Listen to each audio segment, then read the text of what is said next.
অফিসে আপনাকে স্বাগতম। আলো নিভিয়ে হেডফোন কানে দিন, কারণ এখন শুরু হতে যাচ্ছে এমন এক ভয়ঙ্কর গল্প যা হয়তো আজ রাতের ঘুম কেড়ে নেবে আপনার।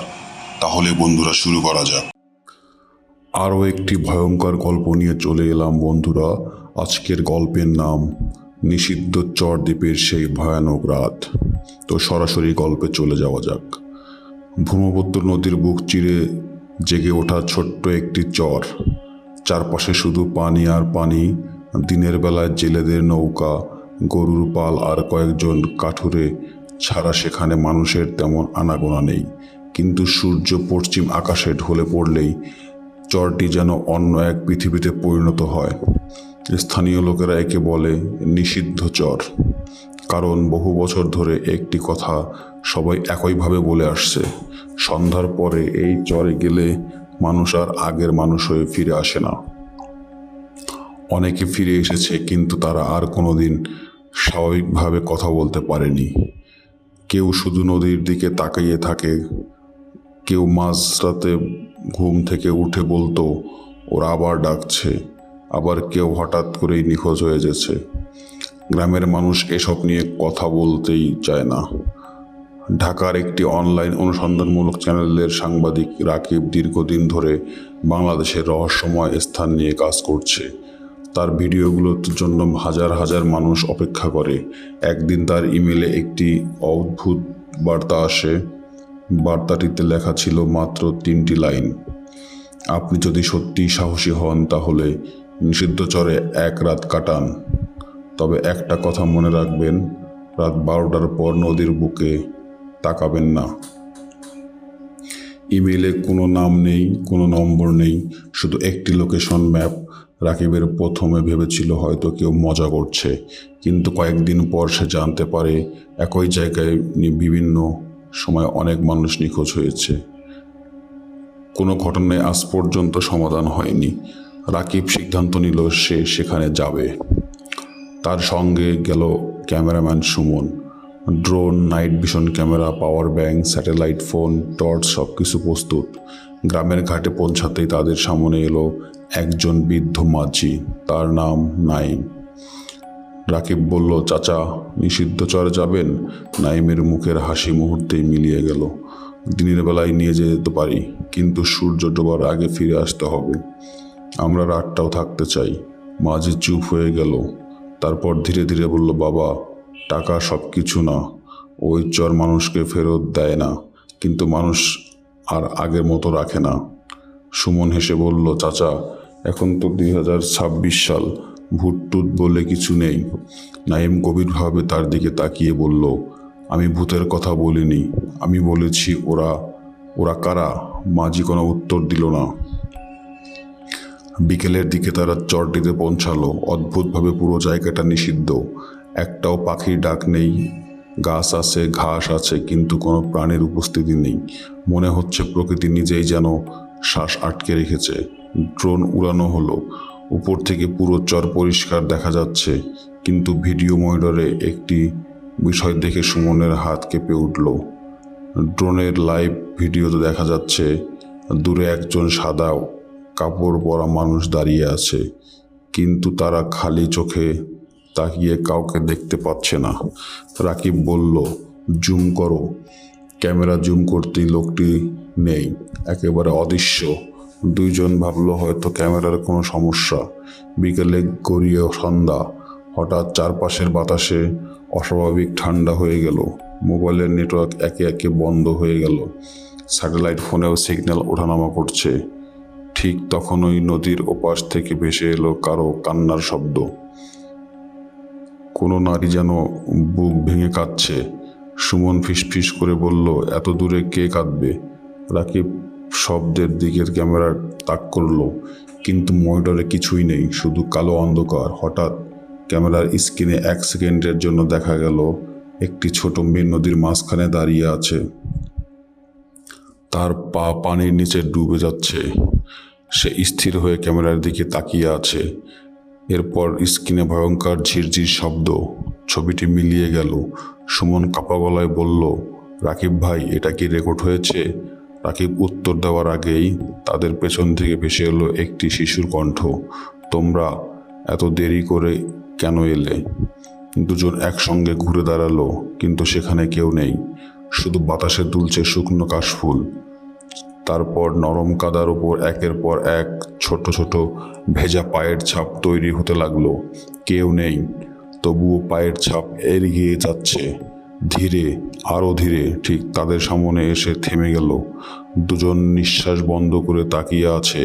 আর ঠিক তখনই তাদের টেন্টের ভেতর থেকে ভেসে এলো একটি নারীর শান্ত কণ্ঠ। ভেতরে এসো, অনেক দিন ধরে তোমাদের অপেক্ষায় করছি। রাকিব আর সুমন দুজনেই জমে গেল। টেন্টের তারা নিজেরাই মাত্র 10 মিনিট আগে গুছিয়ে রেখেছিল। ভেতরে ছিল শুধু দুটি ব্যাগ, ক্যামেরায় অতিরিক্ত ব্যাটারি, একটি লুণ্ঠন আর কিছু খাবার। তাহলে নারীর কণ্ঠটা এলো কোথা থেকে? চারদিকে এমন নীরবতা নেমে এসেছে যেন পুরো চরটা তাদের নিঃশ্বাসের শব্দ শুনছে। সুমন কাপা গলায় বলল, রাকিব ভাই, কেউ কি আমাদের সঙ্গে মজা করছে? রাকিব সাহস করে টর্চ জ্বালালো। ধীরে ধীরে টেন্টের দিকে এগোতে লাগলো। 1 পা, 2 পা, 3 পা। টেন্টের পর্দা বাতাসে সামান্য দুলছে, কিন্তু আশ্চর্যের বিষয়, আশেপাশে বাতাসই নেই। রাকিব পর্দা সরিয়ে ভেতরে আলো ফেলল। খালি, কেউ নেই, সব কিছু ঠিক আগের মতোই আছে। সুমন স্বস্তির নিঃশ্বাস ফেলতেই লণ্ঠনটা নিজে থেকেই জ্বলে উঠল। দুজন একসঙ্গে চমকে উঠল। রাকিব তো লণ্ঠনের আগুনেই দেয়নি। ঠিক তখনই টেন্টের কোণ থেকে ভেসে এলো মৃদু হাসির শব্দ। একজন নারীর হাসি। হাসিটা ধীরে ধীরে বদলে গেল কান্নায়, তারপর আবার হাসি। রাকিব দ্রুত পুরো টেন্ট তল্লাশি করলো, কিন্তু সেখানে মানুষ লুকানোর মতো কোনো জায়গাই নেই। হঠাৎ সুমনের চোখ পড়ল ব্যাগের ওপর। তাদের ক্যামেরা ব্যাগের পাশে একটি পুরনো কাঠের বাক্স। বাক্সটি সেখানে আগে থেকে ছিল না। রাকিব অবাক হয়ে বলল, এটা কে রাখলো? বাক্সটা উপরের মোটা ধুলোর আস্তরণ, মনে হচ্ছে বহু বছর ধরে কেউ স্পর্শ করেনি। ধীরে ধীরে ঢাকনাটা খুলতেই ভেতরে একটি পুরনো সাদা কালো ছবি। ছবিতে 5 জন মানুষ, 4 জন পুরুষ আর মাঝখানে এক তরুণী। সবাই ক্যামেরার দিকে তাকিয়ে হাসছে, কিন্তু ছবির নিচে লাল কালি দিয়ে লেখা, এদের মধ্যে 4 জন আর বেঁচে নেই, 5ম জন এখনো অপেক্ষা করছে। সুমনের হাত থেকে ছবিটা প্রায় পড়ে যাচ্ছিল। রাকিব ভাই, এটা ভালো লাগছে না। ঠিক তখনই ছবির মেয়েটির চোখ যেন ধীরে ধীরে নড়ে উঠল। সে যেন সরাসরি রাকিবের দিকে তাকালো। রাকিব অবিশ্বাস্য আবার তাকালো। সব স্বাভাবিক, হয়তো চোখের ভুল। নিজেকেই বোঝানোর চেষ্টা করলো সে। রাত 10:30, নদীর পানি অস্বাভাবিকভাবে শান্ত, একটাও ঢেউ নেই। ঠিক তখনই দূর নদীর বুক থেকে একটার পর একটা আলো জ্বলে উঠতে লাগলো। মনে হচ্ছে শত শত মানুষ হাত কুপির বাতি নিয়ে হাসছে, কিন্তু তারা হাঁটছে পানির ওপর। সুমন ক্যামেরা চালু করলো। জুম করতে দেখা গেল সবাই সাদা কাপড় পরা, মাথা নিচু, কারো মুখ দেখা যাচ্ছে না। তারা ধীরে ধীরে চরের দিকে এগিয়ে আসছে। রাকিব ফিসফিস করে বলল, এগুলো মানুষ না। হঠাৎ সব আলো একসঙ্গে নিভে গেল। চারপাশে আবার অন্ধকার। ঠিক রাত 11টা। রাকিব সিদ্ধান্ত নিল ড্রোন উড়াবে। ড্রোন আকাশে উঠতেই মনিটরে পুরো চর দেখা গেল, কিন্তু কয়েক সেকেন্ড পর সুমনের মুখ ফ্যাকাশে হয়ে গেল। রাকিব ভাই, আমাদের টেন্টের পাশে কে দাঁড়িয়ে আছে? রাকিব অবাক হয়ে পেছনে তাকালো, কেউ নেই। আবার মনিটরের দিকে তাকালো, সেখানে স্পষ্ট দেখা যাচ্ছে একজন সাদা শাড়ি পরা নারী, লম্বা চুল, মুখ দেখা যাচ্ছে না। সে এক দৃষ্টিতে টেন্টের দিকে তাকিয়ে আছে। রাকিব দ্রুত নিচে ধাকালো। বাস্তবে কেউ নেই, কিন্তু মনিটরে নারীটি ধীরে ধীরে মাথা তুলল। তার মুখে কোনো চোখ নেই, কোনো নাক নেই, শুধু এক বিশাল কালো গহ্বর। এরপর সে ক্যামেরার দিকে হাত বাড়িয়ে দিল। ঠিক সেই মুহূর্তে ড্রোনের ভিডিও কেঁপে উঠল। স্ক্রিন সম্পূর্ণ কালো, সংযোগ বিচ্ছিন্ন। আকাশ থেকে ভেসে এলো ধাতব কিছু ভেঙে পড়ার শব্দ। ড্রোনটি নদীর দিকে পড়ে যাচ্ছে। রাত 11:45। দুজনে সিদ্ধান্ত নিল ভোর না হওয়া পর্যন্ত ট্রেন ছাড়বে না। হঠাৎ ট্রেনের বাইরে কেউ হাঁটতে শুরু করলো। একবার, দুইবার, তিনবার। কেউ যেন ট্রেনটিকে ঘিরে বৃত্তাকার হাঁটছে। প্রতিটি পদক্ষেপের সঙ্গে কাদা চপচপ করার শব্দ। সুমন সাহস করে জিজ্ঞেস করলো, কে? কোনো উত্তর নেই, শুধু হাঁটার শব্দ। তারপর ট্রেনটির কাপড়ের ওপর ধীরে ধীরে ভেসে উঠল একটি হাতের ছাপ, তারপর আরেকটি, তারপর ডজনখানেক। যেন বাইরে শত মানুষ দাঁড়িয়ে ট্রেন হাত থেকে আছে, কিন্তু একটি মানুষের ছায়াও নেই। ঠিক তখনই স্যাটেলাইট ফোনটি নিজে থেকেই বেজে উঠল। স্ক্রিনে কোনো নম্বর নেই, শুধু লেখা, 12টা শুরু হবে, এখনও পালাতে পারো। রাকিব ফোনটি ধরতেই ওপাশ থেকে একটি কর্কশ কণ্ঠ ভেসে এলো, যদি বাঁচতে চাও, রাত 12টায় কোনো অবস্থাতেই নদীর দিকে তাকিও না, কারণ একবার তাদের চোখের সঙ্গে তোমাদের চোখ মিললে তোমাদের নামও আর জীবিতদের তালিকায় থাকবে না। স্যাটেলাইট ফোনের লাইন কেটে গেল। ট্রেনটির ভিতর এমন নীরবতা নেমে এলো যে রাকিব আর সুমন দুজনেই একে অপরের নিঃশ্বাসের শব্দ শুনতে পাচ্ছিল। রাতের ঘড়িতে তখন 11:59। দুজনে কোনো কথা বলছে না, শুধু অপেক্ষা করছে। 12টার হঠাৎ ঢং, দূরের কোথাও যেন একটি পুরনো ঘন্টা বেজে উঠল।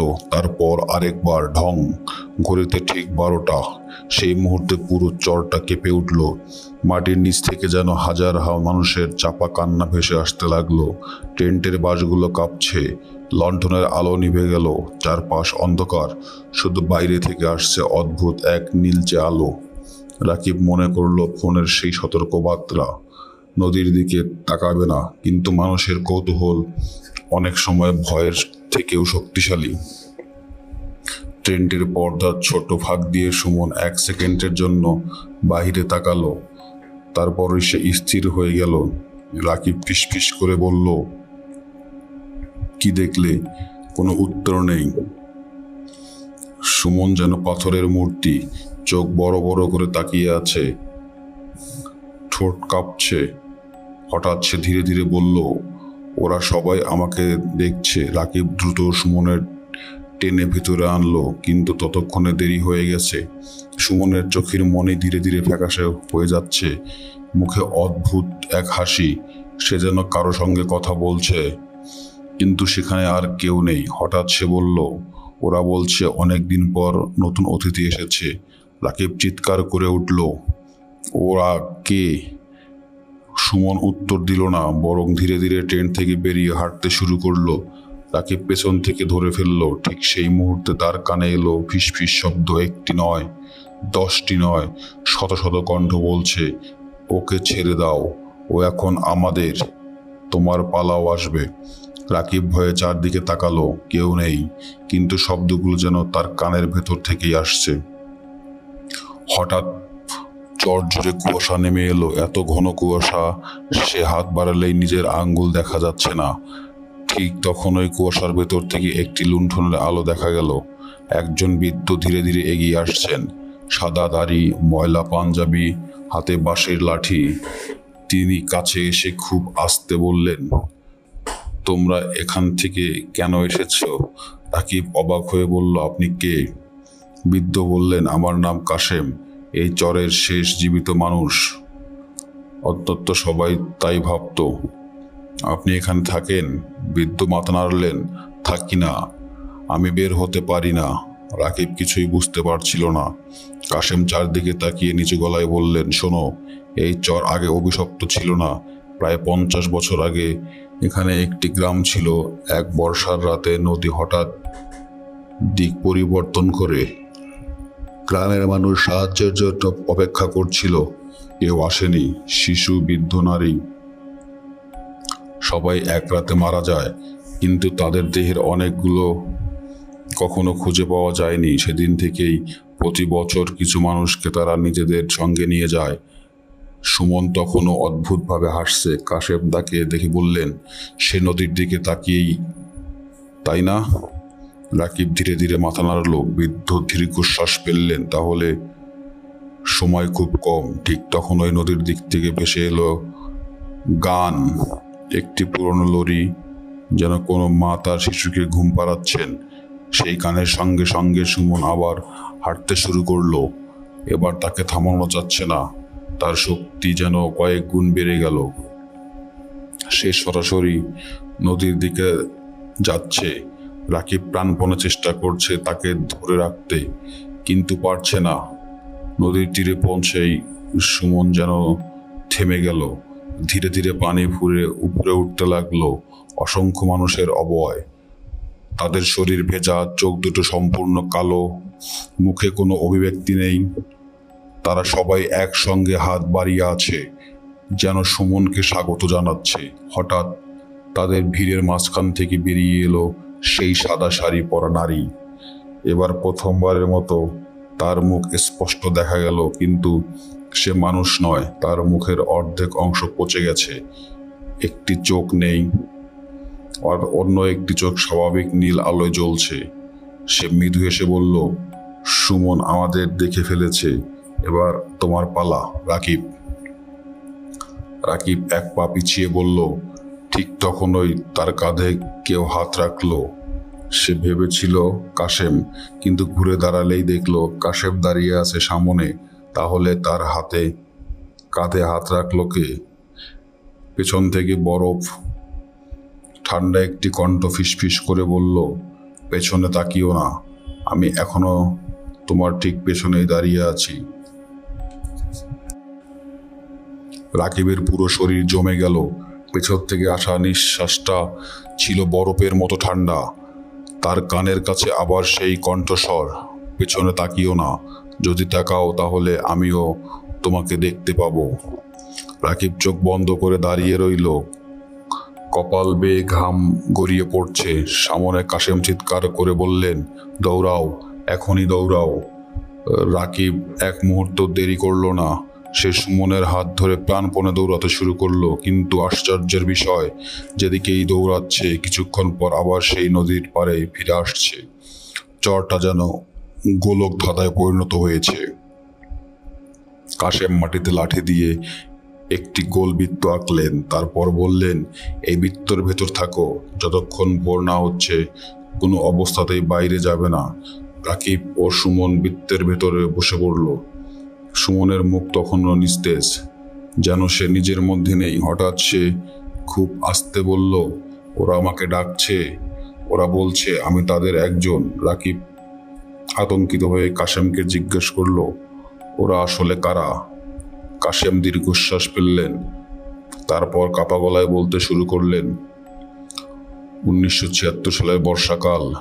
এই চরটিতে তখন প্রায় 100টি পরিবার বাস করত। এক রাতে নদীর পানি অস্বাভাবিকভাবে বেড়ে যায়। গ্রামের মানুষ নৌকার জন্য অপেক্ষা করছিল, কিন্তু সাহায্য আসেনি, কারণ গ্রামের কয়েকজন প্রভাবশালী ব্যক্তি সব নৌকা লুকিয়ে রেখেছিল নিজেদের পরিবারকে আগে বাঁচানোর জন্য।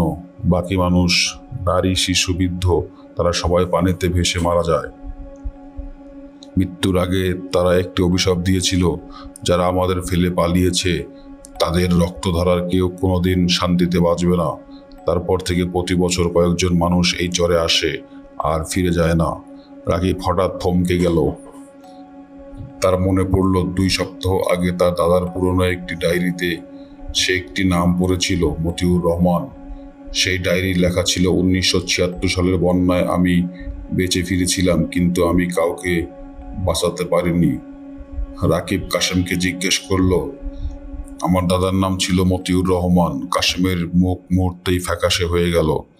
তিনি ধীরে ধীরে বললেন, তাহলে তুমি সেই পরিবারের ছেলে? রাকিব স্তব্ধ। কাশেম কাপা কণ্ঠে বললেন, তোমার দাদাই ছিল সেই লোকদের একজন যারা নৌকা নিয়ে পালিয়েছিল। ঠিক তখনই চারপাশের বাতাস কেঁপে উঠল। নদীর দিক থেকে শত শত কণ্ঠ একসঙ্গে চিৎকার করে উঠল, ও এসেছে, ওর রক্ত ফিরে এসেছে, আজ বিচার হবে। কুয়াশার ভেতর থেকে একে একে বেরিয়ে আসতে লাগলো ভেজা মানুষের অবয়ব, শত নয় হাজার। তাদের সবার চোখ রাকিবের দিকে। একজন বৃদ্ধ এগিয়ে এসে বললেন, আমার ছেলেটাকে ফিরিয়ে দাও। একটি ছোট্ট ছেলে বলল, আমরা তো শুধু বাঁচতে চেয়েছিলাম। একজন মা তার মৃত শিশুকে বুকে নিয়ে দাঁড়িয়ে আছে, তার চোখ দিয়ে রক্ত গড়িয়ে পড়ছে। হঠাৎ সেই সাদা শাড়ি পরা নারী আবার সামনে এলো। আজ তার চেহারা আগের চেয়েও ভয়ঙ্কর, কিন্তু তার কণ্ঠে ছিল গভীর কষ্ট। সে বলল, আমি এই গ্রামের স্কুল শিক্ষিকা ছিলাম। আমার নাম নূরজাহান। সেদিন আমি 30 জন শিশুকে স্কুল ঘরে আটকে রেখে সাহায্যের অপেক্ষা করছিলাম। নৌকা ছিল, কিন্তু কেউ ফিরে আসেনি। তার চোখ থেকে রক্ত বিস্মিত পানি ঝরতে লাগলো। সেই 30টি শিশুর কান্না এখনো প্রতি রাতে এই চর জুড়ে শোনা যায়। হঠাৎ মাটি কাঁপতে শুরু করলো। বৃত্তের বাইরে থাকা শুকনো মাটি ফেটে উঠে লাগলো। ফাটলের ভেতর থেকে অসংখ্য কঙ্কালের হাত বেরিয়ে আসছে আর ধীরে ধীরে বৃত্তের দিকে এগিয়ে আসছে। কাশেম আতঙ্কিত হয়ে বলল, বৃত্ত ভেঙে গেলে আর কেউ বাঁচবে না। ঠিক তখনই একটি অদৃশ্য শক্তি কাশেমকে মাটি থেকে তুলে আকাশে ছুঁড়ে ফেলল। তিনি কয়েক হাত দূরে গিয়ে পড়লেন। রক্ত ভেসে গেল তার মুখ। শেষ শক্তি দিয়ে তিনি চিৎকার করে বললেন, রাকিব, সত্যটা নদীর নিচে লুকিয়ে আছে। যদি সত্যটা খুঁজে না পাও, তাহলে সূর্য ওঠার আগেই তোমরাও এই চরের অংশ হয়ে যাবে। এই কথা শুনে কাশেমের শরীর ধীরে ধীরে কুয়াশার মধ্যে মিলিয়ে যেতে লাগলো। কিন্তু তিনি মারা গেলেন নাকি তাকেও কেউ টেনে নিয়ে গেল?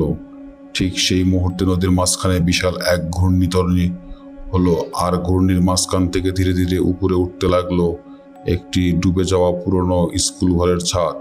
স্কুল ঘরের জানালার ভেতর থেকে 30টি ছোট্ট হাত একসঙ্গে কাচে আঘাত করতে লাগলো।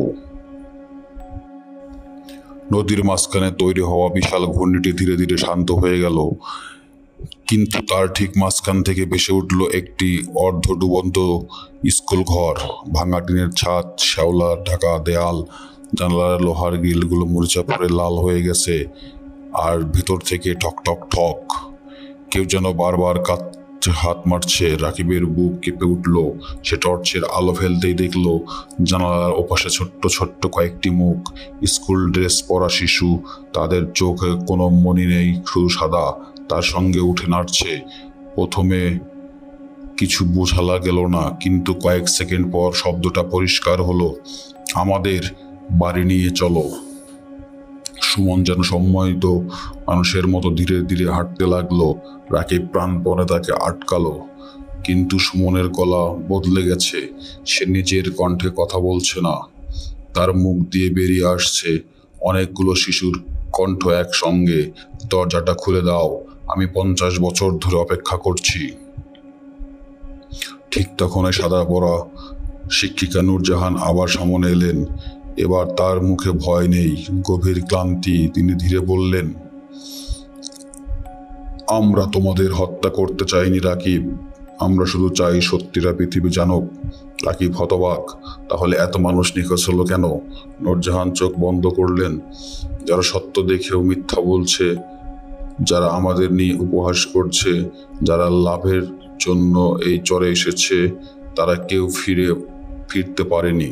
কিন্তু তোমাকে আমরা একটি সুযোগ দিচ্ছি। নূরজাহান নদীর নিচের স্কুলগুলোর দিকে ইশারা করলো। ওই স্কুলের প্রধান কক্ষের আলমারিতে ভেতরে একটি খাতা আছে। সেদিন বন্যার আগে আমি সবকিছু লিখে রেখেছিলাম। কারা নৌকা লুকিয়েছিল, কারা মানুষকে ফেলে পালিয়েছিল, সব নাম সেখানে আছে।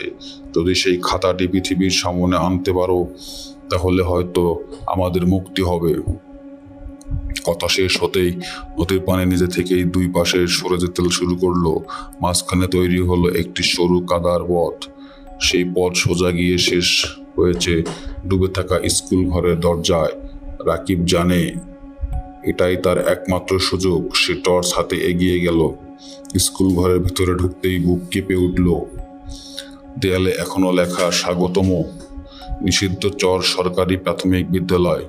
বেঞ্চগুলো কাদায় আটকে আছে, বইগুলো পচে গেল। ব্ল্যাকবোর্ডে চক দিয়ে লেখা শেষ বাক্যটি এখনো দেখা যায়, আগামীকাল সবাই সময় মতো স্কুলে আসবে। রাকিবের চোখ ভিজে উঠল, কারণ সেই আগামীকাল আরও কখনো আসেনি। সে অফিস কক্ষে ঢুকলো। ভাঙা আলমারির ভেতর সত্যি একটি লাল কাপড়ে মোড়ানো খাতা।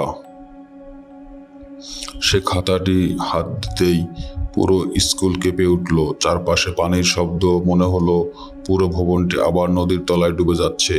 ঠিক তখনই অন্ধকারের ভেতর থেকে একটি গম্ভীর পুরুষ কণ্ঠ ভেসে এলো। ওটা নিয়ে যেতে পারবে না। রাকিব টর্চ ঘুরিয়ে দেখলো একজন বৃদ্ধ দাঁড়িয়ে আছেন। ময়লা ধুতি, ভেজা শরীর, চোখ দুটো সম্পূর্ণ কালো। তিনি ধীরে ধীরে বললেন, আমি মতিউর রহমান। রাকিবের বুক কেঁপে উঠল।